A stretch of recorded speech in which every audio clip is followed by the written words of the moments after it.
छोडेको छैन हैन। त्यसो भएको हुनाले अहिले चाहिँ सरकारमै रहेको घटकले चाहिँ कुनैले पनि नछोडेको अवस्थामा 1 महिनाभित्र विश्वासको मत लिनुपर्ने बाध्यकारी व्यवस्था चाहिँ देखिँदैन एउटा। तर यो सरकार धर्मरायो असफल भयो। अब अर्को कुरा चाहिँ सरकारमा चाहिँ तपाईको फेरबदल हुने हो कि अथवा गठबन्धन फेरबदल हुने हो कि या अल्पमतमा पर्ने हो कि यो सरकार गिर्ने हो कि भन्ने टाइपको जो खालका चाहिँ शंका आशंकाहरू व्यक्त गरिरहेका चाहिँ छन्। मलाई लाग्छ अहिलेसम्मको स्थिति हेर्दाखेरि त्यस्तो देखिँदैन।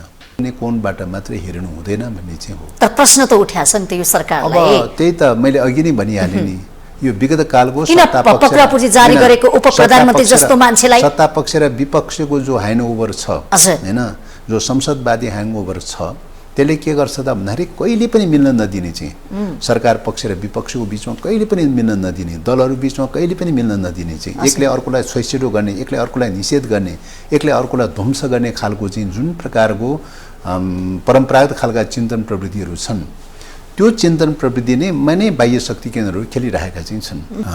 यदि यो यथार्थ हो भने अत्यन्तै विडम्बनाको कुरा, दुर्भाग्यको विषय हो भन्ने लाग्छ।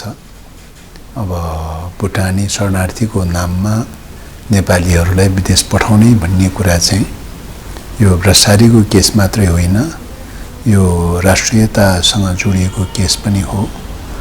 नागरिकता सम्बन्धी, स्वाधीनता सम्बन्धी, पासपोर्ट सम्बन्धी गम्भीर रूपले राष्ट्रिय स्वाधीनतासँग जोडिएको केस पनि हो। नमस्कार, कार्यक्रम आजको सन्दर्भमा स्वागत छ। म सचिता बुढाथोके।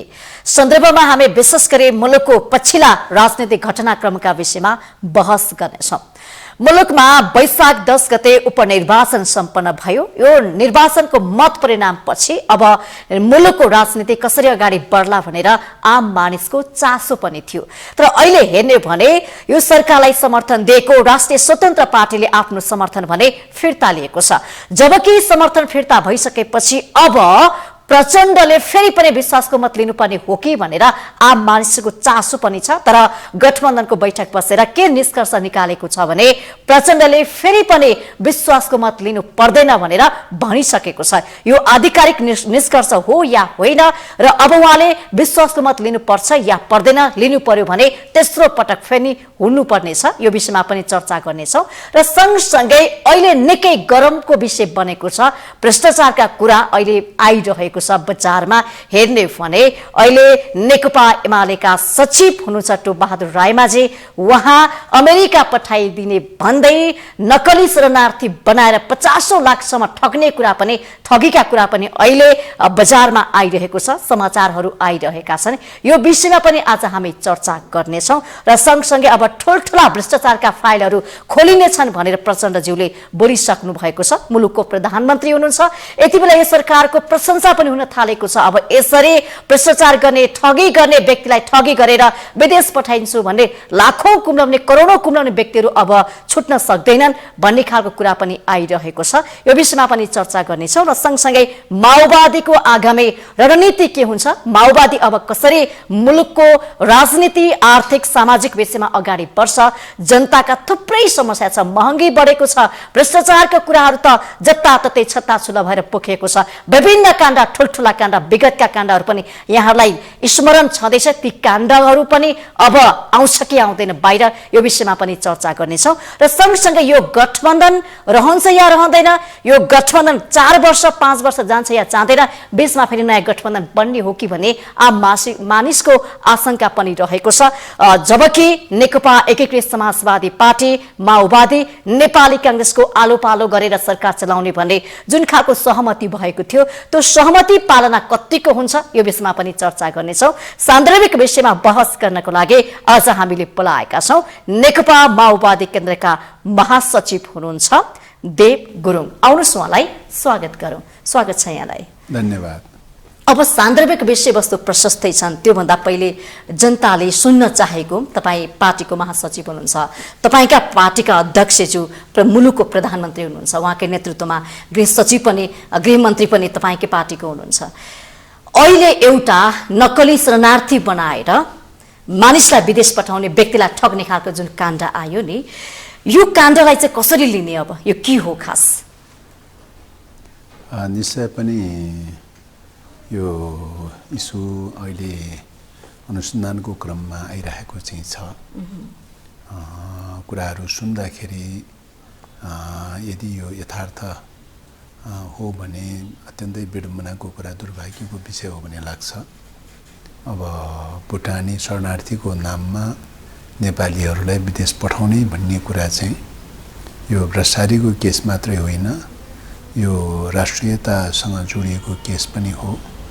नागरिकता सम्बन्धी त्यस प्रकारका गलत कामहरूमा चाहिँ लागेकै हो भन्ने कुरा, त्यस खालको अपराधिक खालको काम, राष्ट्रघाती खालको काम, भ्रष्टाचारजन्य प्रकारका कामहरूमा लागेकै हो भन्ने कुरा मिडियाहरूका रिपोर्टहरू सुन्दाखेरि त्यस्तो देखिन्छ। त्यसो भएको हुनाले चाहिँ सरकारले गम्भीरतापूर्वक, प्रहरी प्रशासनले गम्भीरतापूर्वक छानबिन गरिरहेको अवस्था छ र छानबिन गरिरहेको छ र यो छानबिन निष्पक्ष स्वतन्त्र ढङ्गले छानबिन गरेर दोषी उप चाहिँ कारबाही गर्नुपर्दछ, कडाभन्दा कडा कारबाही गर्नुपर्दछ भन्ने लाग्छ। तर जसरी यो काण्ड अहिले बजारमा आयो नि, तर उहाँहरूको नाममा पक्राउ पूर्जी पनि जुन जारी भयो, उहाँले भनिरहनु भएको छ हामी यो काण्डमा मुछेका छैनौँ, हाम्रो कुनै दोष छैन। तर म एउटा उप प्रधानमन्त्री भइसकेको व्यक्तिलाई बाहिरबाट चाहिँ समात्ने जस्तो पक्राउ पूर्जी जारी गर्ने यो प्रकारको अपरिपक्व किन व्यवहार देखायो सरकारले भन्ने खालको जवाफ पनि उहाँले माग्नु भएको छ। पहिलो कुरा त यो अब जसको बारेमा यहाँले सङ्केत गर्नुभएको छ, अब यो कानुनले सरकारमा छ कि छैन भन्ने कुरा हेर्दैन। कानुनको नजरमा सबै नागरिकहरू समान हुन्।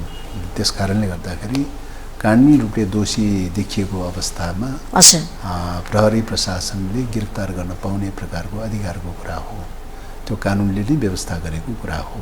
त्यसो भएको हुनाले चाहिँ कानुनले नै त्यो व्यवस्था गरेको अवस्थामा सर्वसाधारण नागरिक होस् वा राजनीतिक नेता कार्यकर्ता किन नहोस्, जो कसैलाई पनि पक्षपात र भेदभाव नगरिकन समान ढङ्गले नै कानुनी कारबाहीको प्रक्रिया अगाडि बढाउनुपर्छ भन्ने मान्यता हो। त्यस कारणले गर्दाखेरि कानुनले त्यस्तो देखिए खण्डमा छानबिनको लागि नियन्त्रणमा लिन सक्ने कानुनी व्यवस्था हो। त्यही कानुनी व्यवस्थालाई प्रहरी प्रशासनले अंगीकार गरेको विषय हो। कुनै व्यक्ति विशेषलाई हेरेर चाहिँ तपाईँको पक्षपातपूर्ण ढङ्गले चालिएको कदम हो भन्ने देखिँदैन। कुनै रिसाको द्वेष एउटा हुन्छ नि त्यो, त्यसमा यो अहिले काण्डमा म कतै देखिँदैन त्यो चाहिँ। भनेपछि यो जुन काण्ड आयो नि, यो सरकारले चाहिँ यसलाई फत्ते गर्न सक्छ, खुट्टा कमाएन भने त फेरि अब मलाई लाग्छ यो राष्ट्रियताको कोणबाट पनि र चाहिँ भ्रष्टाचारीको कोणबाट पनि, दुवै कोणबाट जघन्य प्रकारको अपराधजनक प्रकारको केस भएको हुनाले यस्तो मामलामा खुट्टा कमाउने भन्ने कुरा नै हुन सक्दैन। निर्ममतापूर्वक, निर्भीकताका साथ, निष्पक्ष ढङ्गले, स्वतन्त्र ढङ्गले छानबिन गरेर चाहिँ कारबाहीको प्रक्रिया थाल्ने गर्नुपर्छ भन्ने लाग्छ।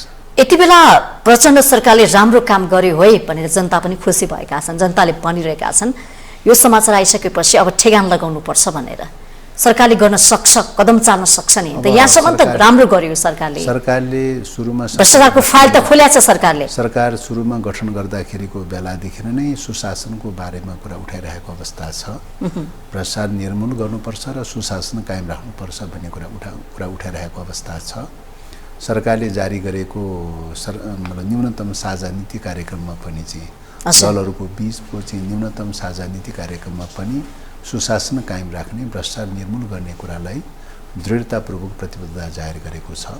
त्यसो भएको हुनाले दलहरूले कमन न्यूनतम कार्यक्रममा चाहिँ जे प्रतिबद्धता जाहेर गरेको छ त्यो प्रतिबद्धता अनुसार नै सरकार अगाडि बढ्छ भन्ने कुरामा विश्वस्त छौँ। एउटा भ्रष्टाचारको फाइल खोल्दैमा सरकारले अरू भ्रष्टाचार थुप्रै छ नि मुलुकमा, त भ्रष्टाचारको चाङ छ के, धेरै व्हाइट बडी काण्डदेखि लिएर थुप्रै ओम्ने काण्डहरू, ललिता निवासको काण्डहरू हामीसँग प्रस्तुतै छन्। ती ठुल्ठुला पनि फाइलहरू खोलिन्छ यो सँगसँगै? होइन, अब यो कानुनी दायराभित्र हेर्ने हो चाहिँ। डेमोक्रेसीमा कानुनी दायराभन्दा बाहिरबाट हेर्ने कुरा हुँदैन। कानुनी दायराबाट हेर्दाखेरि जहाँ चाहिँ तपाईँको नियम उल्लङ्घन गरेको छ, कानुन उल्लङ्घन गरेको छ, त्यहाँ चाहिँ नियन्त्रण गर्ने हो। त्यसो भएको हुनाले कानुनी दायराले जहाँ चाहिँ आकर्षित गर्छ त्यहाँ आकर्षित हुने हो।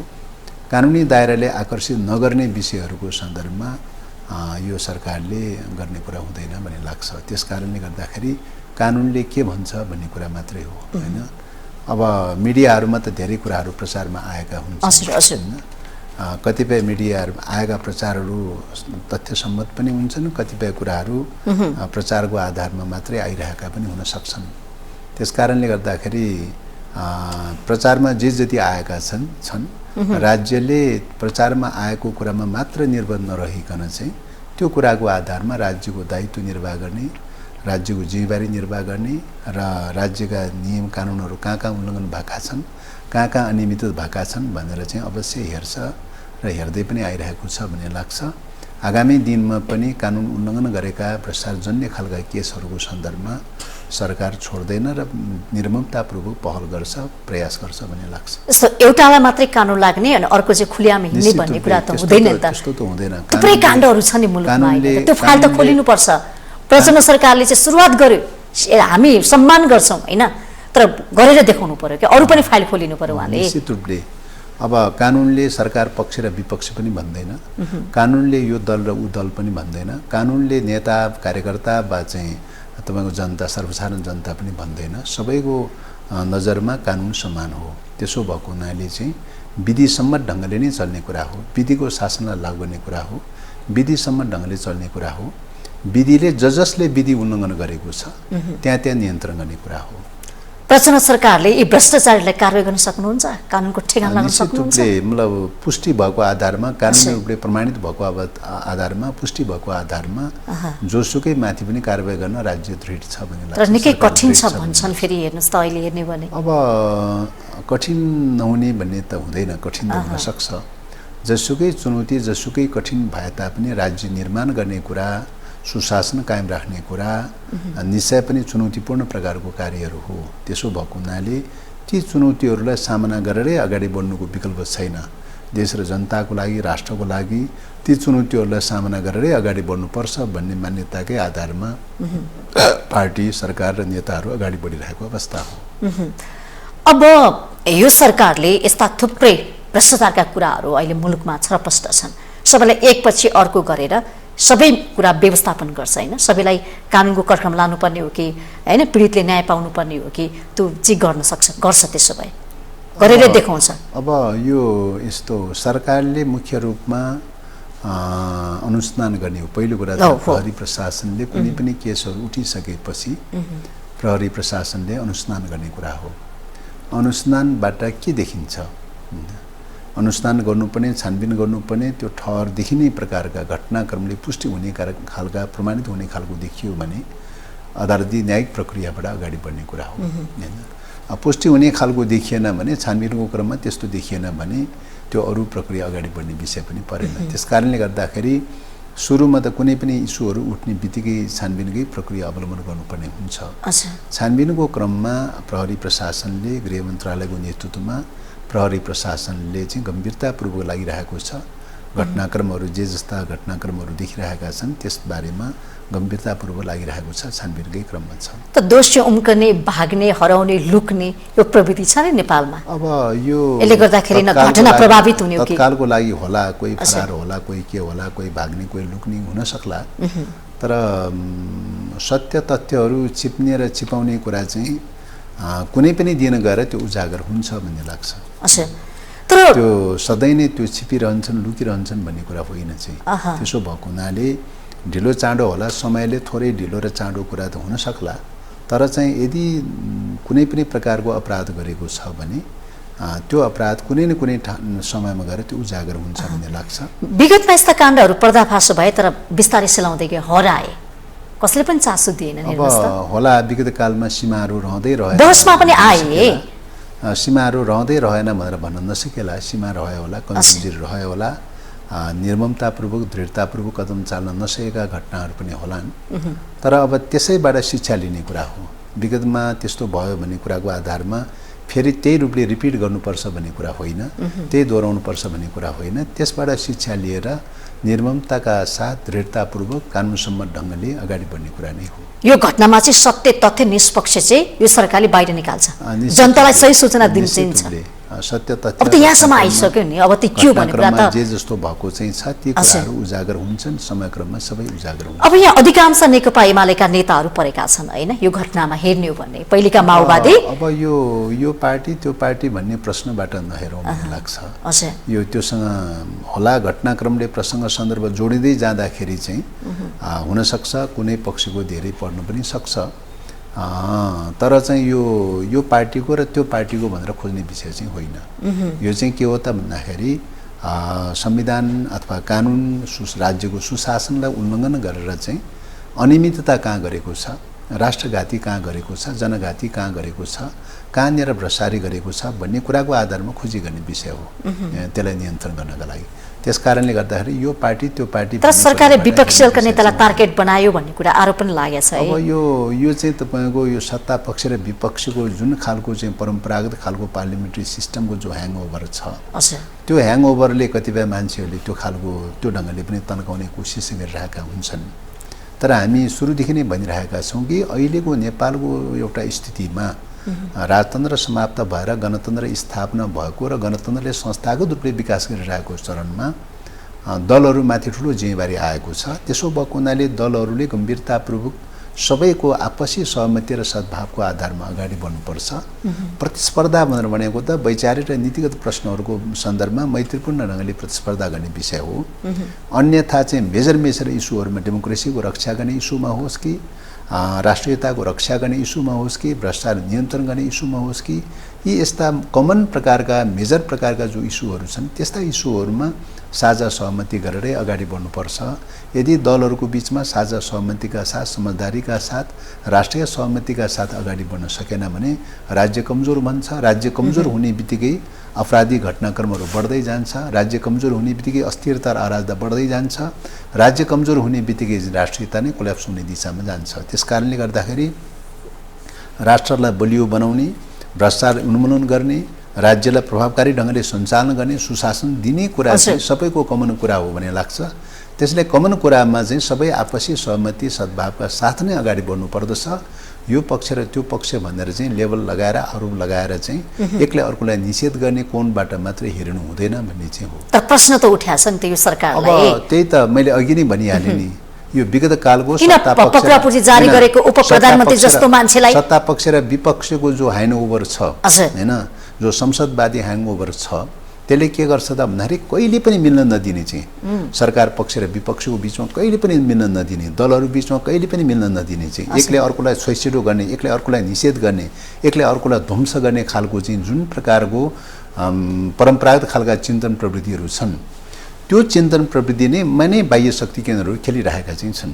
कसैलाई उचाल्ने, कसैलाई पछाड्ने, कसैलाई सत्ता पक्ष भन्ने, कसैलाई विपक्ष भनेर उचाल्ने पछाड्ने गरेर चाहिँ खेले गरेर बाह्य शक्तिको हस्तक्षेप मुलुकको राष्ट्रिय अस्मितालाई कमजोर पारिराख्ने, शक्ति केन्द्रहरूको चाहिँ आफ्नो स्पेस बढाउँदै लैजाने, चलखेल बढाउँदै लैजाने र मुलुकको राष्ट्रिय अस्मितालाई कमजोर पार्ने प्रकारको खेलको चाहिँ एउटा ग्राउन्ड चाहिँ के हो त भन्दाखेरि यो परम्परागत पार्लिमेन्ट्री सिस्टममा चाहिँ सत्ता पक्ष र विपक्ष भनेर लडाइरहने प्रकारको जो प्रणाली, चिन्तन प्रणाली जो सुरु भएको चाहिँ छ विगत कालदेखि जो चल्दै आइरहेको छ, त्यो प्रणालीबाट प्रभावित भएर चाहिँ त्यो प्रणालीबाट प्रभावित भएका मान्छेहरूले चाहिँ जहिले सुकै पनि के उठाइरहने भन्दाखेरि सही कुरा उठाएको छ भने पनि जे उठाएको छ भने आग्रहपूर्ण ढङ्गले हेर्ने प्रकारका जो चिन्तन चाहिँ जो चाहिँ एउटा चिन्तन धारा श्रृङ्खला चाहिँ जो विकास गरिदिएको छ, पारिदिएको छ, त्यसले गर्दाखेरि नै अब सही काम गर्दाखेरि पनि कहिले सत्ता पक्ष र विपक्षको नाममा त्यसलाई निषेध गर्न खोज्ने खालको जो प्रवृत्ति छ त्यसले कहिले पनि दलहरूको बिचमा सहकार्य, सहमति र सहकार्य गर्न दिँदैन। दलहरूको बिचमा जति सहकार्य र सहमति गर्न दिँदैन उति नै के हुन्छ भन्दाखेरि बाह्य शक्ति केन्द्रहरूले चाहिँ खेल्ने ग्राउन्ड पाइरहन्छ। त्यसकारणले यो सत्ता पक्ष र विपक्षको नाममा खेलाएर चाहिँ लडाएर चाहिँ तपाईँको राष्ट्रिय अस्मितालाई कमजोर पार्ने र शक्ति केन्द्रको जो दाउ छ हैन, जो षड्यन्त्र छ, त्यो षड्यन्त्रलाई मलजल दिनु हुँदैन हैन। सत्ता पक्ष र विपक्षको नाममा तन्काएर चाहिँ त्यसलाई मलजल दिनु हुँदैन भन्ने चाहिँ हो। त्यसकारण एमालेका शीर्ष नेताहरू त यो सरकारसँग त भेटघाटमा छन् नि। राष्ट्रिय सहमति भनेर भन्नुको तात्पर्य नै त्यही हो हैन। मान्छेहरूले गल्ती गर्न सक्छ, कोही यस्ता मुद्दाहरुमा राष्ट्रिय सहमति हुन सक्ला त हैन, कोही भ्रष्टाचारी गर्न सक्छ, कोही गल्ती गर्न सक्छ, ललिता काण्डदेखि लिएर ओम्नी काण्डदेखि व्हाइट बडी काण्ड थुप्रै काण्ड छन्। त्यस खालका मुद्दाहरुमा पनि पार्टीहरु दलहरु राष्ट्रिय सहमति जुट्न त्यस खालका मुद्दाहरुको बारेमा पार्टीले संरक्षण गर्ने होइन, त्यसका विरुद्धमा निर्मम ढंगले चाहिँ दलहरुमा सहमति र सहकार्य गरेर अगाडि बढ्नुपर्छ भन्ने हो। यो पार्टी र त्यो पार्टी फल्ना नेता र ढिसना नेता भनेर पक्षपातपूर्ण ढंगले भेदभावपूर्ण ढंगले हेर्ने चिन्तनले नै भ्रष्टाचारी मौलाउने मौका पाएको छ। त्यही चिन्तन दृष्टिकोणले नै राष्ट्रियता कमजोर पार्ने मौका पाएको छ। त्यही चिन्तन दृष्टिकोणले राज्यलाई कमजोर पार्दै पार्दै पार्दै पार्दै लगेर राज्यले केही पनि गर्न नसक्ने अवस्थामा पुर्याइरहेको अवस्था छ। त्यसकारणले गर्दाखेरि त्यो चिन्तन र सोच नै दोषपूर्ण छ। त्यो छानबिनमा सहयोग सघाउनु पर्ने दलहरु त संरक्षण गर्नतिर लागेका छन् के हेर्नुस् त अहिले। अब निश्चय पनि यो अब विडम्बनाको विषय दुःखको लाग्दो कुरा हो नि त। यस खालका घटना राज्य दोहन गरेका छन्, व्यक्तिलाई ठगेका छन् हैन। यस खालका सवालहरुको सन्दर्भमा निर्ममतापूर्वक सबै एक ढिका भएर लाग्नुपर्ने आवश्यकता हुने लाग्छ। कसैले कसैलाई छोप्ने कुरा पनि हुँदैन, कसैले कसैलाई बचाउने कुरा पनि हुनु हुँदैन चाहिँ हैन। यो पार्टी र त्यो पार्टी भनेर हेर्ने कुरा पनि हुनु हुँदैन। मैले त अघिदेखि निवेदन गरिरहेको छु, यस्तो केसहरुको सन्दर्भमा सबैको निम्ति यो चाहिँ अपराधजन्य घटना हो। त्यसो भएको हुनाले यो पार्टी र त्यो पार्टी भनेर हेर्ने विषय पनि होइन, सरकार पक्ष र विपक्ष भनेर हेर्ने विषय पनि होइन, नेता र कार्यकर्ता भनेर हेर्ने विषय पनि होइन। जोसुकै किन नहोस् हैन, अपराध गरेको छ भने, कानुन उल्लङ्घन गरेको छ भने, भ्रष्टाचारी जन्य कार्यहरू गरेको छ भने त्यसलाई चाहिँ दण्डनीय बनाउनै पर्छ। सांसद कोइरी पनि फरार छन् अहिले हेर्ने भने। त्यही त अब समस्याहरू छन्, अब मुलुकमा समस्याहरू नभएका होइनन्, समस्याहरू छन्। ती समस्याहरूका विरुद्धमा चाहिँ तपाईको समस्या समाधानका लागि एक डिका हुनै पर्दछ, त्यसको विकल्प छैन। यो सरकारले पक्राउ गर्न सक्छ। त्यसैले हो अब कानुनको दायरा भित्र पक्राउ गर्ने कुराको सवालमा सरकारले प्रयास गर्छ, सक्दो प्रयास गर्छ। तर आजको दिनसम्म पक्राउ गर्न सकेका छैन। कानुनको दायरा उल्लङ्घन एमालेले भनिरहेको छ हामीलाई सोध्ने हैन, पक्राउ गर्न खोजेर पक्राउ गर्नुस् न भनिरहेछ। हामीलाई थाहा छैन भने जवाफ दिइरहेछ। अब यो चाहिँ तपाईको जुन प्रकारको उहाँहरुको क्रिया प्रतिक्रियाहरू, एउटा चाहिँ जुन खालका चाहिँ सवाल जवाबहरू उठिरहेका चाहिँ छन्, यसले अपराध गर्ने घटनाहरू प्रति निर्मम बन्न तयारी भएन हैन। हल्का फुल्का ढंगले लिने, यो पार्टी र त्यो पार्टीको रूपमा लिने, सत्ता पक्ष र विपक्षको रूपमा लिने प्रकारको जो चाहिँ जुन प्रकारको चिन्तन प्रवृत्ति छ, त्यो चिन्तन प्रवृत्ति पनि दोषपूर्ण छ। त्यो चिन्तन प्रवृत्तिमै टेकेर भ्रष्टाचार गर्ने मौका पाएको छ। त्यही चिन्तन प्रवृत्तिमा टेकेर अपराध गर्ने मौका पाएको छ। त्यही चिन्तन प्रवृत्तिमा टेकेर चाहिँ राष्ट्रियतालाई मतलब देशलाई राज्यलाई कमजोर पार्ने मौका पाएको छ। त्यही चिन्तन प्रवृत्तिमा टेकेर चाहिँ राष्ट्रिय अस्मितामाथि खेलवाड गर्ने मौका पाएको छ। त्यसकारणले गर्दाखेरि त्यो चिन्तन प्रवृत्तिबाट मुक्त हुनु पर्यो भन्ने हाम्रो आग्रह हो। नेताहरूलाई सुझाव पनि हो। त्यसकारणले गर्दाखेरि जस्तोसुकै जोसुकैबाट घटना किन नघटोस्, जोसुकै पार्टीका नेता कार्यकर्ता किन नहोस्, हामीले यो पार्टी र त्यो पार्टी भनेर रक्षा गर्ने कुरा पनि हुँदैन, संरक्षण गर्ने कुरा पनि गरिनु हुँदैन। अपराध गरेको हो कि होइन, दोषी कार्यहरू गरेको हो कि होइन, अनुसन्धानमा सघाउनु पर्यो होइन भन्ने कुराकै आधारमा चाहिँ अनुसन्धानमा सघाउने, निष्पक्ष र स्वतन्त्र ढंगले अनुसन्धानमा सघाउने, छानबिन गर्ने र दोषी उप चाहिँ कडाभन्दा कडा कारबाही गर्ने प्रक्रिया त्यही नै अवलम्बन गर्नुपर्छ भन्ने हो। त्यसो गरे खण्डमा मात्रै मतलब मुलुकको चाहिँ तपाईको डेमोक्रेसीले संस्थागत रूपले विकास गर्नेछ। त्यसो गरे खण्डमा मात्रै राज्य बलियो बन्नेछ। त्यसो गरे खण्डमा मात्रै मुलुकको समृद्धिको यात्राको सुरुवात हुनेछ। त्यसकारणले गर्दाखेरि यो कुरामा चाहिँ नेताहरू बीचमा डेमोक्रेटिक सिस्टममा नेताहरूको बीचमा यी फन्डामेन्टल र कमन कुराहरूको सन्दर्भमा एक डिका हुनै पर्दछ। अब यो सरकारलाई, प्रचण्ड सरकारलाई यो आँट, यो क्षमता चाहिँ कसरी आयो? अहिलेसम्म यस्ता काण्डहरू, यस्ता फाइलहरू खोलेका थिएनन् के, तैचुक मैचुक भनेर बसेका थिए। अब यो तपाईको अब यो त तपाईँ के हो त भन्दाखेरि घटनाक्रमले मतलब जे जस्तो चाहिँ घटनाक्रमले मतलब कानुन उल्लङ्घन गरेका घटनाक्रमका प्रवृत्तिहरू देखिरहेका चाहिँ छन्, त्यही आधारमा छानबिन गर्ने कुरा हो हैन। अब यो साहस र नसाहसको प्रश्न भन्दा पनि सुशासन कायम राख्नुपर्छ, भ्रष्टाचारलाई नियन्त्रण गर्नुपर्छ भन्ने प्रतिबद्धता र दृढताका साथ अगाडि बढे खण्डमा हैन निश्चित रूपले त्यस प्रकारको साहसहरू पैदा हुन्छ। होइन भ्रष्टाचारसँग झुक्ने, सम्झौता गर्ने अथवा चाहिँ कानुन उल्लङ्घन गरे पनि चाहिँ नजरअन्दाज गर्ने हैन, यो पक्ष र त्यो पक्ष भनेर चाहिँ हामीले चाहिँ त्यो ढंगले सोच्न थाल्यौं भने निश्चित रूपले मैले अघि नै भने त्यसले देशमा सुशासन कायम रहँदैन, भ्रष्टाचारले मौलाउने मौका पाउँछ र त्यसले राज्य कमजोर पार्दै लैजान्छ। प्रकारान्तर रूपले चाहिँ जनघात र राष्ट्रघात बढ्दै जान्छ। त्यसो भएको हुनाले यो प्रवृत्तिको यसबारे हेर्ने दृष्टिकोणमै धेरै कुरा निर्भर रहन्छ। जो डेमोक्रेसीप्रति प्रतिबद्ध छ, जो राष्ट्रियताप्रति प्रतिबद्ध छ, जो सुशासनप्रति प्रतिबद्ध छ, प्रतिबद्ध दृष्टिकोण राख्नेहरूमा चाहिँ तपाईको यो खालको दृढता पैदा हुन्छ। जसको राष्ट्रियताप्रति प्रतिबद्धता छैन, जसको डेमोक्रेसीप्रति प्रतिबद्धता छैन, जसको सुशासनप्रति प्रतिबद्धता छैन, जसको जनता र देश र जनताप्रति उत्तरदायित्व छैन, उनीहरूमा त्यो दृढता व्यक्त दृढता पैदा हुँदैन। किन त्यो त दृष्टिकोणले गर्ने कुरा हो, चिन्तन दृष्टिकोणले गाइड गर्ने कुरा हो नि। त्यसले यो त आखिर अन्ततगत विचार चिन्तन दृष्टिकोणले काम गर्ने कुरा हो। त्यसो भने कुन प्रकारको चिन्तनले गाइड गर्ने भन्ने कुरामै भर पर्ने कुरा हो। अब बारम्बार प्रश्न उठ्ने गर्थ्यो, अब नेताहरूको सम्पत्ति छानबिन गर्नुपर्छ, भ्रष्टाचारका कुराहरू आइरहँदाखेरि अब भनेपछि केही कुरा सचिँदैछ, सुधार हुँदैछ, अब भ्रष्टाचार चाहिँ नियन्त्रण हुँदैछ भन्ने सङ्केत गरे हो। निश्चित रूपले यो परिघटनाले के देखाउँछ त भन्दाखेरि भ्रष्टाचारको विरुद्धमा सरकार निर्मम ढङ्गले अगाडि बढ्न तत्पर छ, दृढ छ र सुशासन कायम राख्नलाई सरकार दृढ छ, राज्य दृढ छ। अहिले गठबन्धनमा रहेका दलहरू प्रतिबद्ध छन् भन्ने कुरा नै यसले सङ्केत गरेको चाहिँ छ। ठुल्ठुला फाइलहरू पनि अब खोल्न सक्छ यो सरकारले। हैन, अब फाइलहरू अब ठुल्ठुला फाइल ठुला र साना के भनेर जनताले चाहिरहेका छन् नि, त्यो पनि बुझ्न खोजेका छन् के जनताले। त्यही त त्यो तपाईको कानुनी दायराभित्र देखिने प्रकारका हैन, कानुनले पक्रन सक्ने खालका, कानुनले देखिने खालका, ठहरिने खालका चाहिँ विषयहरूको बारेमा कुनै पनि केसहरूको बारेमा सरकार छोड्न तयारी छैन। त्यसले कानुनभन्दा बाहिर जान सक्दैन, सम्भव छैन। कानुनको दायरामा रहेर गर्नुपर्ने खालका काम कारबाहीहरूको बारेमा, सबै काम कारबाहीहरूको बारेमा सरकार राज्य गर्न तयारी छ। अब म अर्को प्रसङ्ग कोट्याउन चाहन्छु। यो काण्डपछि अब यो सरकार पनि ढल्दैछ भन्ने खालको कुरा पनि आयो, धर्मराउँदैछ भन्ने कुरा पनि आएको छ। फेरि राष्ट्रपालले यसो हेर्ने समर्थन पनि फिर्ता लिएको छ। फेरि यो सरकार विश्वासको मत लिनुपर्ने हो कि गठबन्धनको सरकारले भन्ने खालको समाचारमा आएको छ। खास कुरा के हो?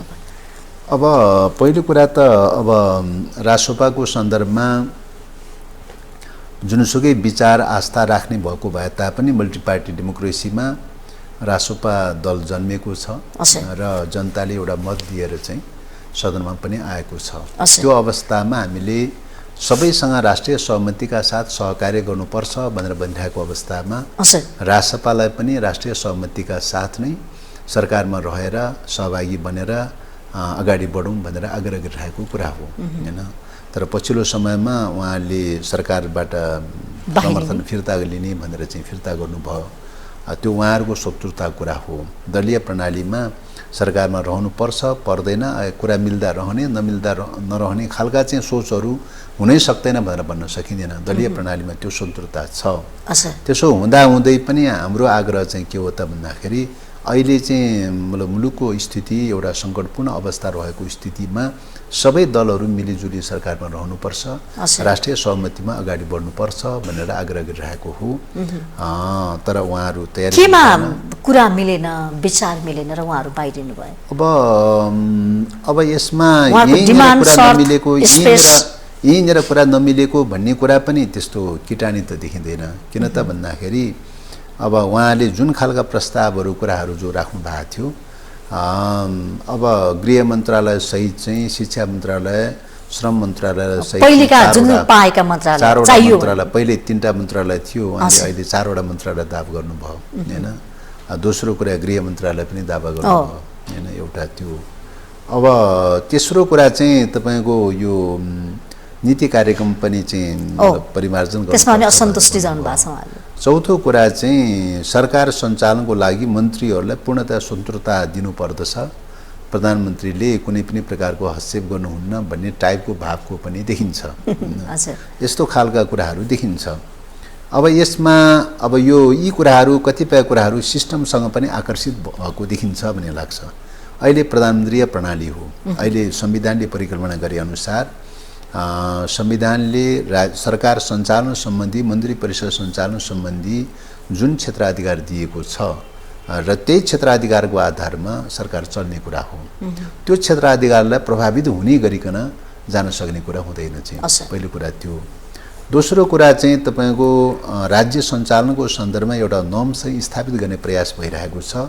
इन्ट्रेस्ट बाजिएको अवस्थामा त्यो ठाउँमा मतलब इन्ट्रेस्ट बाजिएका पात्रहरूलाई नियुक्ति गर्ने कुरालाई चाहिँ राज्यले एक प्रकारले रोक्ने प्रयास गरिरहेको चाहिँ छ। किन त भन्दाखेरि राज्यको दुरुपयोग हुन सक्छ भन्ने मान्यताको आधारमा इन्ट्रेस्ट बाजिएका ठाउँहरूको सन्दर्भमा संवेदनशील ढङ्गले हेर्नुपर्ने अवस्था देखिन्छ। गृह मन्त्रालय इन्ट्रेस्ट बाजिएको हो भन्ने कुरा विगत कालका थुप्रै मुद्दाहरू, नागरिकताको मुद्दादेखि लिएर पासपोर्टका मुद्दादेखि लिएर थुप्रै मुद्दाहरू जोडिएको ठाउँ पर्यो। थुप्रै मुद्दाहरूको तहकिकात गर्नुपर्ने, अनुसन्धान गर्नुपर्ने ठाउँ पर्यो। त्यसकारणले गर्दाखेरि त्यो स्वत इन्ट्रेस्ट बाजिएको ठाउँ देखिन्छ। त्यसकारणले हामीले व्यक्तिगत रूपले इच्छा आकाङ्क्षा गरेर मतलब मन्त्रालय विभाजन गर्नुपर्छ पर्दैन, कुन हुन्छ र हुँदैन भन्ने कुरा मात्रै निहित छैन। राज्यको सिस्टमले गभर्न गर्छ। त्यसकारणले गर्दाखेरि जहाँ इन्ट्रेस्ट बाजिएको छ, बाजिएको बाहेकका मन्त्रालयहरू हेर्ने कुरा हो हैन, त्यो ढङ्गले हेर्ने कुरा हो। त्यसकारणले गर्दाखेरि यस्ता खालका कतिपय सिस्टमसँग चाहिँ जोडिएका विषयहरू पनि उहाँहरूले उठाउनु भएको देखिन्छ। तर पनि जे जस्ता कुरा उठाएको भए तापनि हामी गठबन्धनमा रहेका दलहरू बीचमा छलफल गर्नुपर्छ। छलफल गरेर मात्रै एउटा चाहिँ मिटिङ पोइन्ट खोजौँ, कहाँनिर मिटिङ पोइन्ट खोज्न सकिन्छ प्रयास गरौँ भनेर भनिरहेको अवस्था हो। दलहरूको बैठक बस्न नपाउँदै, कुराकानी छलफल हुन नपाउँदै उहाँहरूले चाहिँ सरकारबाट फिर्ता गर्ने भनेर निर्णय गर्नुभयो। त्यसकारणले गर्दाखेरि सामूहिक रूपले दलहरूको बैठक बसेर सरकारमा रहेका गठबन्धनमा रहेका दलहरूको बैठक बसेर निर्णय गर्न नपाउँदै चाहिँ उहाँहरूले छोडिदिनु भयो हैन। त्यसो भएको हुनाले चाहिँ त्यो उहाँहरूमै निहित विषय पर्यो। यसमा गठबन्धनसँग दायित्व र जिम्मेवारी वहन भएको विषय चाहिँ परेन भन्ने लाग्छ एउटा त्यो। अब दोस्रो कुरा चाहिँ अब सरकारबाट के अरे यो अहिले समर्थनबाट बाहिरिने भनेर भनेको विश्वासको मत लिने बेलामा उहाँहरूले समर्थन गर्नुभएको थियो, तर सरकारको गठबन्धनमा उहाँहरू हुनुहुन्थेन। संविधानले के भन्छ भन्दाखेरि संविधानको धारा 100 र उपधारा 2 ले के भन्छ भन्दाखेरि सरकारमा रहेको अथवा सरकारको नेतृत्व गरिरहेको दल विभाजन भयो भने वा चाहिँ सरकारमा रहेका कुनै घटकले सरकार छोड्यो भने त्यो अवस्थामा 1 महिनाभित्र सदनबाट विश्वासको मत लिनुपर्ने हो। अहिले यो दुईटै मापदण्डसँग मेल खाँदैन। सरकारमा रहेको दल विभाजन पनि होइन र सरकारमा रहेको घटकले चाहिँ सरकार छोडेको अवस्था पनि होइन। उहाँले जस्ट भोटिङ मात्रै गर्नुभएको अवस्था हो, मतदान मात्रै गर्नुभएको अवस्था हो, सरकारमै रहेको घटक परेन। त्यसो भएको हुनाले उहाँले छोडेको आधारमा नै विश्वासको मत सदनबाट विश्वासको मत लिनुपर्ने आवश्यकता चाहिँ देखिएन भन्ने हो।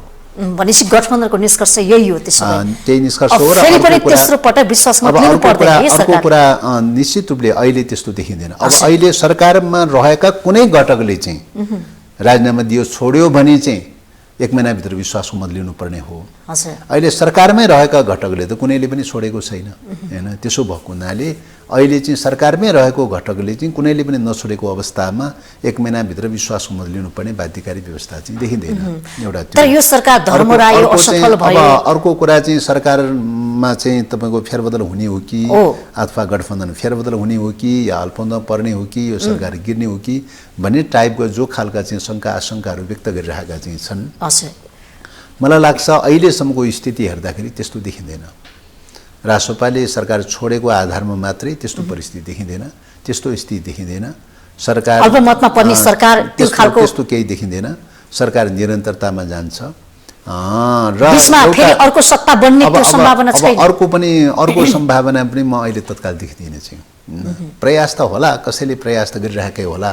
किन भन्दाखेरि अहिले त्यत्रो शक्ति केन्द्रहरूको घेराबन्दीको बीचमा परिरहेको अवस्थामा तपाईको सरकारलाई अस्थिरता र अराजक बनाएर क्षणक्षणमा चाहिँ 6-6 महिनामा सरकार फेर्ने खालको चाहिँ गेम प्लान चलिरहेको अवस्थामा चाहिँ प्रयास हुँदै भएको छैन भनेर त भन्न नसकेला। तर अहिलेसम्मको घडीमा आइपुग्दाखेरि चाहिँ अहिले त्यो सम्भावना चाहिँ म देख्दिनँ चाहिँ। त्यसो भएको हुनाले चाहिँ अहिले सरकार निरन्तरतामै जान्छ हैन, निरन्तरतामै जान्छ।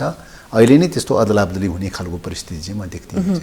जस्तो कि माओवादी तपाईहरू भइहाल्नुभयो, नेपाली काङ्ग्रेस, नेकपा एकीकृत समाजवादीसँग आलो पालोको भन्ने कुरा थियो, 2 वर्ष 1 वर्ष चलाउने भन्ने खालको, त्यही सहमतिको पालना अनुसार यो सरकार अगाडि बढ्छ अथवा फेरि केही? अब पहिलो कुरा यो मतलब सरकारमा रहेका घटकहरूको आपसी सहमतिको आधारमा सरकार सञ्चालन गर्ने कुरा हो हैन।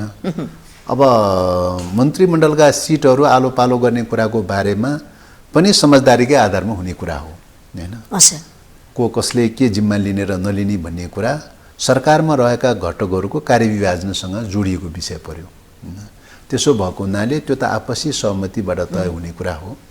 मूल कुरा सरकार अहिलेको त्रिसङ्कुच प्रकारको संसद रहेको अवस्था एउटा पोइन्ट थियो।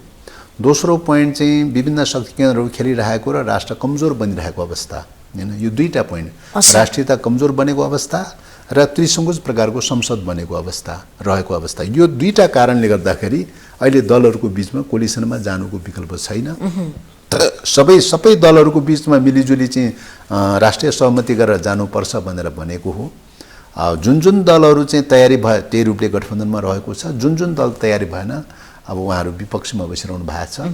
विपक्षमै रहेको भए पनि प्रतिपक्षमै रहेको भए पनि मेजर इस्युहरूमा आपसी सहमति जुटाउँदै चाहिँ एजेन्डामा कहाँनिर सहमति जुटाउनुपर्छ त्यो सहमति जुटाउने प्रयास र पहल निरन्तर गरिरहनुपर्छ भन्ने हाम्रो आग्रह चाहिँ छ। यो सरकारले गर्न सक्छ त आपसी सहयोग पहलहरू कायम राख्नको लागि? अब यो त सरकारले निश्चित रूपले पालना गर्नको लागि, चाहे सदन सञ्चालन गर्ने कुरामा होस्, चाहे सदनका एजेन्डाहरू चाहिँ मुभ गर्ने कुरामा किन नहोस् हैन, बिजनेसहरू मुभ गर्ने कुरामा किन नहोस्, पारित गर्ने विषयमा किन नहोस्, या स्वयं सरकारले निर्णय लिनुपर्ने खालका कतिपय महत्त्वपूर्ण नीतिगत निर्णयहरू किन नहोस्, सबै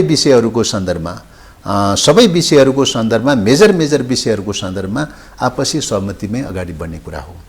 नितान्त अब डे टु डे राज्य सञ्चालन गर्ने, सरकार सञ्चालन गर्ने मुद्दाहरूमा सबै कुरा डे टु डे सञ्चालनका कुराहरूमा छलफल गरेर साथी चल्ने विषय पनि हुँदैन हैन। त्यति मात्रै होइन, स्वयं सरकारकै के अरे मा रहेका घटकहरूको बीचमा पनि सबै कुरा अद्योपान्त चाहिँ डे टु डेका विषयहरू छलफल गरेर साथी चल्ने विषय हुँदो रहन्छ भनेपछि सबै दलहरू सदनमा भएका सबै दलहरू बीचमा त सम्भव हुने कुरो भएन। तर पनि चाहिँ मेजर इस्युहरूको बारेमा दलहरूको बीचमा आपसी सहमति गरेरै जानुपर्छ भन्ने मान्यता रहेको छ।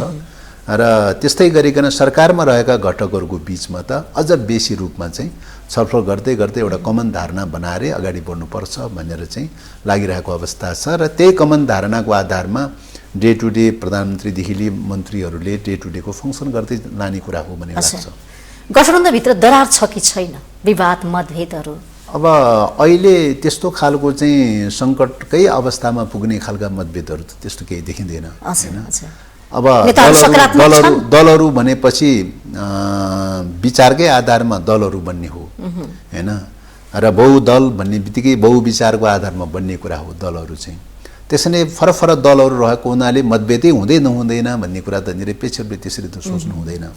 मतभेद त हुन्छन्, के मतभेद त हुन्छन्, तर जतिसुकै मतभेद भएको भए तापनि अहिलेको मुलुकको कार्यभारको सन्दर्भमा मैले अघि नै सुरुमै निवेदन गरेँ, राष्ट्रियताको रक्षा गर्नुपर्ने कार्यभार छ, डेमोक्रेसीको रक्षा गर्नुपर्ने कार्यभार छ, सुशासन भ्रष्टाचार निर्मूल गरेर सुशासन दिनुपर्ने कार्यभार छ, आर्थिक सामाजिक रूपान्तरणको लागि समृद्धिको यात्रा तय गर्नुपर्ने कार्यभार छ।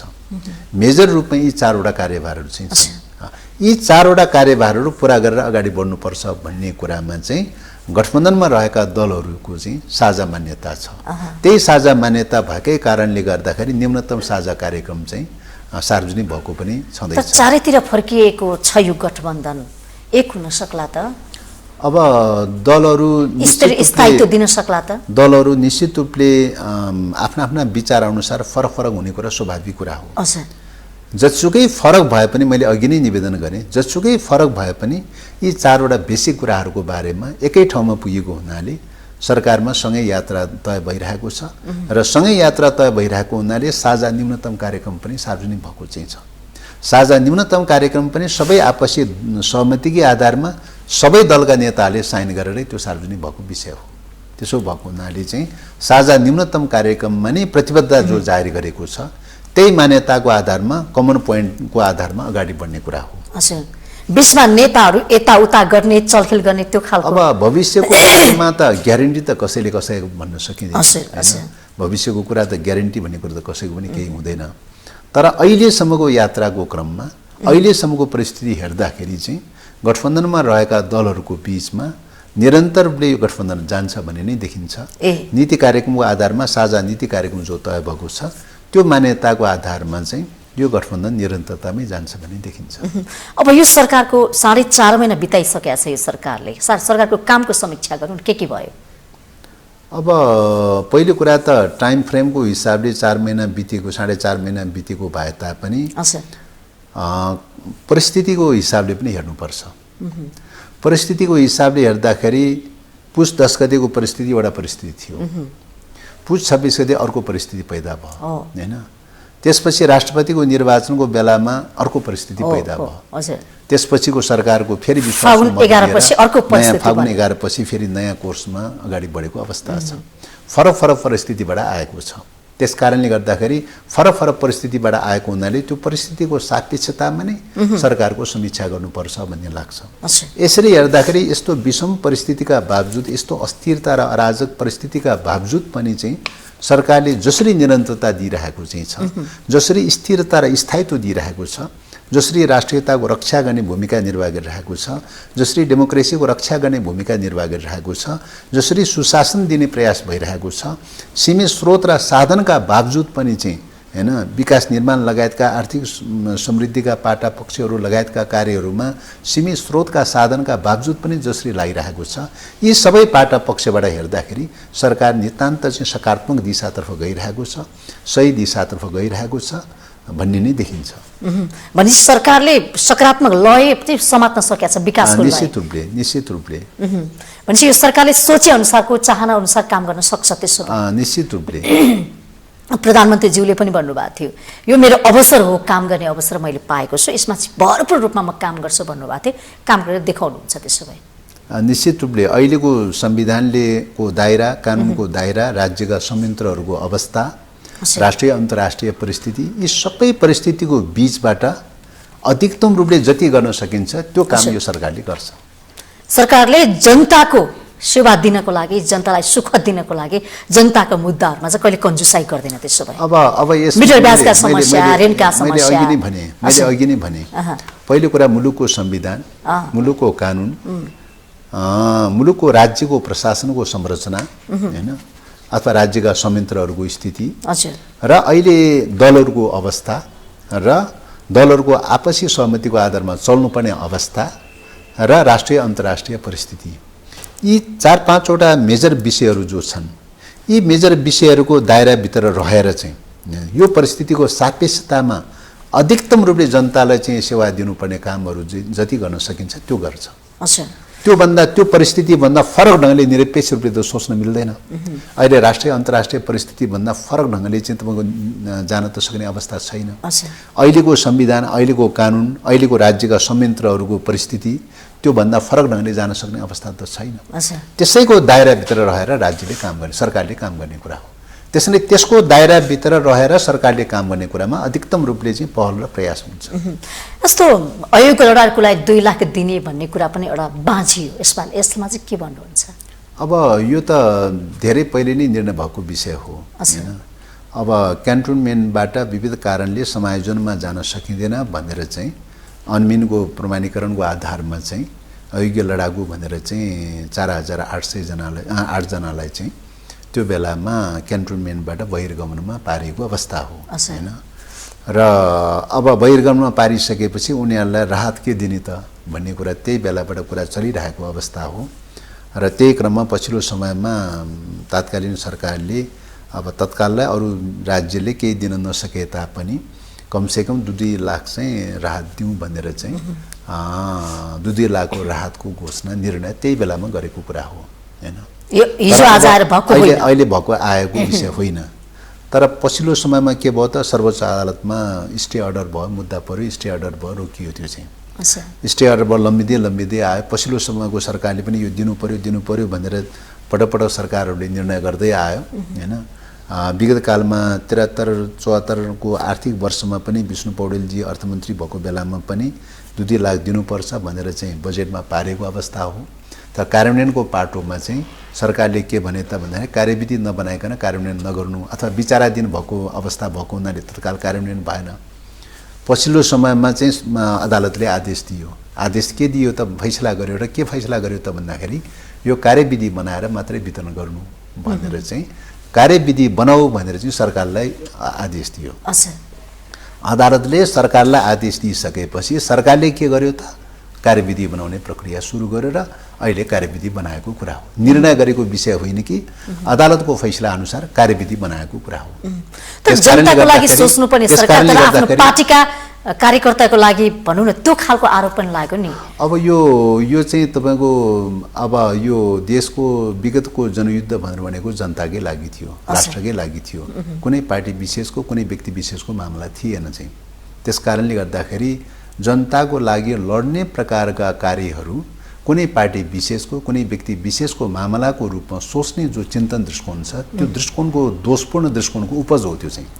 त्यसकारणले गर्दाखेरि त्यो आफ्नो हेर्ने दृष्टिकोणमा निर्भर रहन्छ। यतिसम्म कि राज्यको ढुकुटी दोहन गरे यो सरकारले भन्ने खालको टीका टिप्पणी पनि भयो। यो तपाईको अब विगतको हिस्ट्री हेर्ने हो भने कैयौँ नेताहरू कैयौँ मन्त्रीहरू कैयौँको सन्दर्भमा चाहिँ करोडौँको चाहिँ खर्च हुँदाखेरि चाहिँ त्यो राज्यको दोहन नहुने। अहिले लडाकुहरूलाई चाहिँ तपाईको 2 लाख चाहिँ तपाईको चाहिँ राहत स्वरूप चाहिँ दिउँ। विगत कालमा योगदान गरे बापत चाहिँ कैयौँले पेन्सन पाइरहेका चाहिँ छन् विगत कालको आधारमा, कसैले उपदान पाएका चाहिँ छन् हैन भने टाइम नपुग्दै रिटायर भएकाहरूको सन्दर्भमा केही न केही राहतको व्यवस्था गरौँ भन्ने कुरालाई राज्यको दोहनसँग जोड्ने, 2 लाखको कुरालाई राज्यको दोहनसँग जोड्ने हैन। त्यो पनि अहिले भएको निर्णय त होइन त, विगत कालमै भएको निर्णय हो। अदालतको फैसलाको कारणले गर्दाखेरि यो विलम्ब भएर अहिले आइपुगेको हो हैन। अहिले आइपुगेको कार्यविधि बनाएर मात्रै लागू गर भनेर भनेको। तर यो प्रश्नको जवाफ तपाईले चित्तबुद्ध दिनु पर्यो के जनतालाई। त्यसकारणले गर्दाखेरि यो त अहिले अदालतले तपाईको फैसला गरेर कार्यविधि बनाऊ भनेर चाहिँ आदेश गरेको हुनाले कार्यविधि बनाएर मात्रै कार्यान्वयन गर्ने भनेर आदेश दिएको हुनाले त्यही आदेश अनुसार फलो गरेको कुरा हो हैन। यसमा अन्यथा त्यस कारणले गर्दाखेरि यो त अहिले आएर सरकारले निर्णय गरेको विषय त होइन त यो त हैन। अहिले निर्णय गर्ने विषय त होइन त हैन। विगत कालमा चाहिँ गरेको निर्णयको कुरा हो भने विगत कालमा तपाईँ चाहे एमालेको कुरा हो चाहे कांग्रेसको कुरा हो चाहे यो शान्ति प्रक्रियासँग जोडेका अन्य दलहरूको कुरा हो पटपट सरकारमा रहेको छ। सरकारमा रहने बेला सबैले चाहिँ यो चाहिँ राहत दिने कुराको बारेमा कसैले विमति जाहेर गरेको विषय थिएन। सर्वसम्मति रूपले चाहिँ तपाईको चाहिँ निर्णय हुँदै आइरहेको विषय हो हैन। निर्णय हुँदै आइरहेको विषय हो। कार्यान्वयनको समयमा जाँदाखेरि अदालतको फैसलाले गर्दाखेरि यो विलम्ब भएर अहिले आइपुगेको हो हैन। अहिले अब सत्य निरूपणको घटना छ नि यो संक्रमणकालीन न्यायको यो चाहिँ कहिले चाहिँ छिनोफानो हुन्छ? अब यो पनि आपसी सहमतिबाटै गरिनुपर्ने कुरा हो। आपसी सहमतिबाट गरिनुपर्ने कुरा हो। यो विलम्ब भइरहेको छ। दलहरूको बीचमा आपसी सहमति हुन नसकेर चाहिँ भयो के त भन्दाखेरि वृहत शान्ति सम्झौता गर्ने बेलामा त्यस प्रकारका द्वन्द्वकालीन केसहरूको सन्दर्भमा सबै मुद्दाहरू फिर्ता गर्ने भन्ने स्पिरिटबाट यो सुरु भएको हो हैन। यो सुरु भएको हो। तर अब हुँदै हुँदै आएर चाहिँ तपाईको एउटा छानबिन गरेर मेलमिलापको मोडलबाट लैजाउँ, सत्य निरूपण मेलमिलाप आयोग बनाएर लैजाउँ भन्ने कुरा भयो। त्यो अनुसार ऐन बनाएर अगाडि बढ्ने प्रक्रिया सुरु भयो।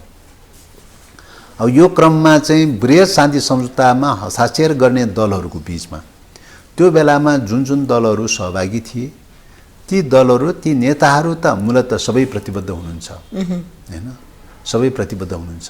तर त्यो दलभित्र हुने अदलाबदली फेरबदल चाहिँ दलको आफ्नो प्रणाली अनुसार हुने अदलाबदलीको क्रममा शान्ति प्रक्रियाभन्दा विपरीत प्रकारका सोच राख्ने चाहिँ चिन्तन राख्ने मतलब कतिपय घटकहरूमा फरक चिन्तन राख्ने नेताहरू पनि नेतृत्वमा आए। उनीहरूले शान्ति प्रक्रियालाई फलो गर्न तयारी भएन। शान्ति प्रक्रियालाई लजिकल इन्डमा पुर्याउन तयारी भएन। त्यसले गर्दाखेरि के भयो त भन्दाखेरि चाहिँ तपाईको यो शान्ति प्रक्रिया विलम्ब भएर गयो। गर्नुपर्ने विधि चाहिँ सहमतिले गर्नुपर्ने विधि प्रक्रिया त्यो। किन शान्ति प्रक्रियासँग जोडिएको मुद्दामा वृहत शान्ति सम्झौतामा सहभागी भएका घटकहरू भनेको त्यो बेलाका 8 दल नै हो मूलतः सहभागी भएको घटक चाहिँ। 8 दलमा दलकै हिसाबले चाहिँ त 8 दल सबै मूलतः सहमति हुँदै आएको अवस्था हो।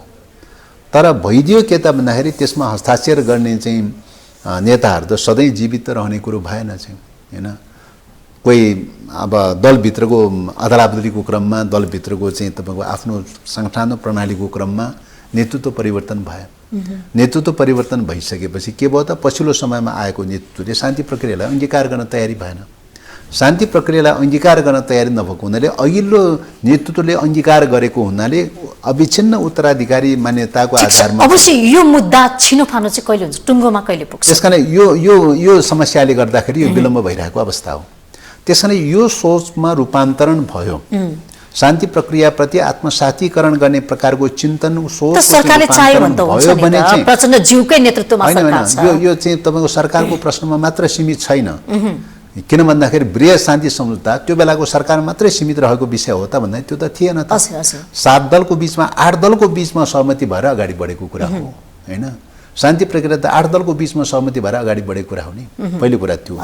र अर्को कुरा चाहिँ तपाईको के हो त भन्दाखेरि सरकार मिलिजुली सरकार बनाऊ, आपसी सहमतिको सरकार बनाऊ भनेर भनिरहेकै कुरा हो। तर त्यसमा आपसी सहमतिको आधारमा मिलिजुली सरकार पनि बन्न सकेन हैन, एउटा त्यो। र नेतृत्वको हिसाबले त्यो बेलामा जसले 8 दलका नेताले जसले साइन गर्नुभएको थियो हैन, त्यसपछि आउने नयाँ उत्तराधिकारी नेतृत्वले त्यसैलाई फलो गर्नुपर्ने आवश्यकता हो।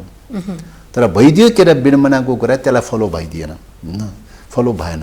त्यही फलो नभएको कारणले गर्दाखेरि यहाँ विलम्ब भएर शान्ति प्रक्रिया विलम्ब भएको कारण त त्यही हो। कहिले टुङ्गो लाग्छ यो निश्चित बन्न सक्छ। त्यस कारणले गर्दाखेरि यो त मान्छेको चिन्तन र सोचमा कति रूपान्तरण हुन्छ र हुँदैन भन्ने प्रधान न्यायाधीश कहिले दिने यो प्रश्न छ। अब प्रधान न्यायाधीशको कुराको सवालमा पनि यस्तो छ, संवैधानिक परिषदको कार्यविधि सम्बन्धी कानुन चाहिँ निर्णय यदि मतभेद भएको खण्डमा, मतभेद नहुँदाको अवस्थामा त चाहिँ संवैधानिक परिषदको बैठक बस्ने, निर्णय गर्ने हैन, र सुनाइ समितिमा पठाउने खालको बाटो त देखिन्छ हैन। यदि मतभेद भयो भने निर्णय गर्ने प्रक्रियासँग जोडिएका कार्यविधिसँग जोडिएका विषयहरूमा त चाहिँ कार्यविधि सम्बन्धी कानुन त फेरि सदनमा टेबलमा चाहिँ छ, त्यो प्रक्रिया अड्किरहेको चाहिँ छ। त्यस कारणले गर्दाखेरि चाहिँ अब आपसी सहमतिको आधारमा 14-15 समझदारीको आधारमा प्रधान न्यायाधीश नेतृत्वविहीन हैन, यो समस्याको त विवादको विषय नै भएन नि हैन। प्रधान न्यायाधीश विहीन छ, कामुले चलाइरहेको छ भन्ने कुराको बारेमा त विवाद नै भएन। परेको समस्या कहाँ हो भनेर खोज्नु पर्यो नि। परेको समस्या कहाँ हो त भन्दाखेरि संवैधानिक परिषदको सिफारिस बिना तपाईको संसदीय सुनाइ समितिले निर्णय गर्न सक्ने कुरो भएन। संसदीय सुनाइ समितिले निर्णय नगरिकन चाहिँ तपाईको प्रधान न्यायाधीश कन्फर्म गर्न सक्ने कुरो भएन। त्यस कारणले गर्दाखेरि यो प्रक्रिया कहाँ अड्कियो त? संवैधानिक परिषदमा अड्कियो। संवैधानिक परिषदमा तपाईको चाहिँ त्यसको कार्यविधि सम्बन्धी कानुन विगत कालमा पुरानो चाहिँ कानुनलाई विस्थापित गरेर अध्यादेश लिएर आए, अध्यादेश पास भएन हैन, अध्यादेश पनि पास भएन, पुरानो कानुन पनि निलम्बित भएको अवस्था। त्यसले गर्दाखेरि के भयो त?